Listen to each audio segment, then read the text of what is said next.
के पास पहुंचे हैं और कहने लगे हैं इतनी गुस्सा मत दिखाओ, शांत हो जाओ। नरसिंह भगवान नहीं शांत हुए हैं।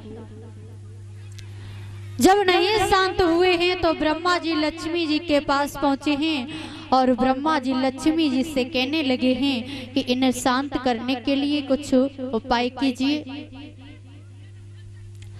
लक्ष्मी मैया सोचने लगी हैं कि हमारे स्वामी हैं, हमारे कहने से शांत हो जाएंगे। लक्ष्मी मैया आज नरसिंह भगवान के पास पहुंची हैं और शांत होने को कहा।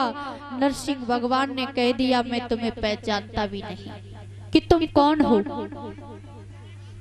जब ये बात नरसिंह भगवान ने लक्ष्मी मैया से कही है तो ब्रह्मा जी आज प्रहलाद के पास पहुंचे हैं और कहने लगे हैं बेटा ये तेरे पिता पर क्रोधित हुए हैं, अतः तू ही इन्हें मना ले। आज प्रहलाद नरसिंह भगवान के पास जाकर के जैसे ही शांत होने को कहा है, नरसिंह भगवान का क्रोध शांत हो गया है।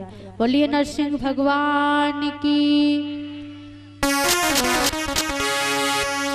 उठा लिया झटे गोद में प्रभु ने जब प्रहलाद, शांति छा गई विश्व में। एक घड़ी के बाद भक्तों, एक घड़ी के बाद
जैसे ही प्रहलाद ने जाकर के नरसिंह भगवान से शांत होने को कहा, नरसिंह भगवान का क्रोध शांत हो जाता है।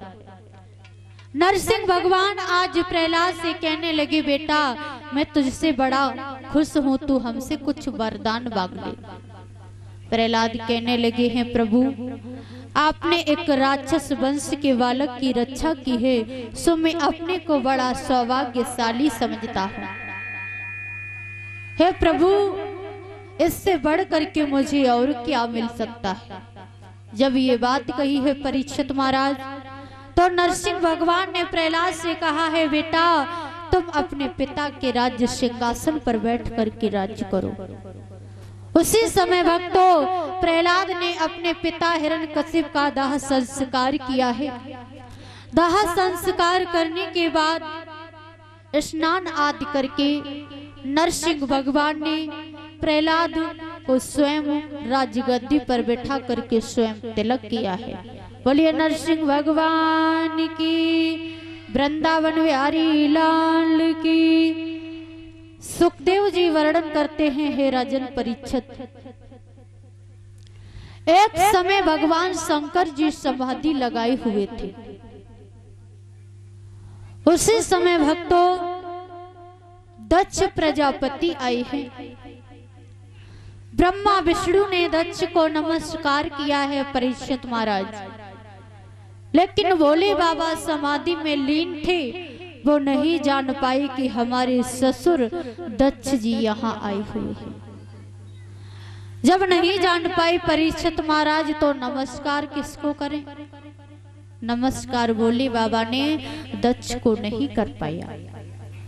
देखा क्या है, जब दक्ष से नमस्कार नहीं की परीक्षित महाराज तो ससुर और दामाद में बैर उत्पन्न हो गया है।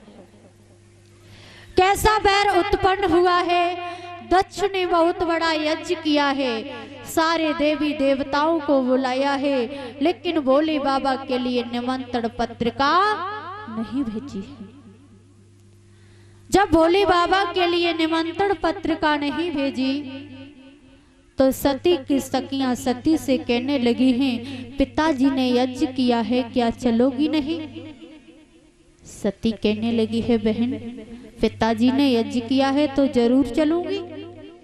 ऐसा कह करके सती भोले बाबा के पास आई हैं, कहने लगी हैं, स्वामी पिताजी ने यज्ञ किया है, मैं जाऊंगी।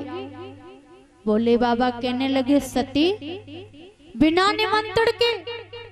सती कहने लगी हैं, स्वामी पिता और गुरु के यहाँ बिना निमंत्रण के जाना कोई दोष नहीं है। सती नहीं मानी है। जब सती नहीं मानी, अपनी हट पकड़ ली है, तो भोले बाबा ने सती को भेज दिया है, भेजा है परीक्षित महाराज। तो वहां सती बिना निमंत्रण के पहुंची, किसी ने मान सम्मान नहीं किया है। जब मान सम्मान नहीं किया तो सती को निरादर सा महसूस हुआ है। जब सती को निरादर सा महसूस हुआ है तो सती हवन कुंड में कूद गई हैं और अपने धाम को पहुंची हैं। बोलिए वृंदावन बिहारी लाल की। वही सती ने पार्वती के रूप में अवतार लिया है। तो आइए आगे की कथा, किस तरह से भोले बाबा के साथ पार्वती का विवाह।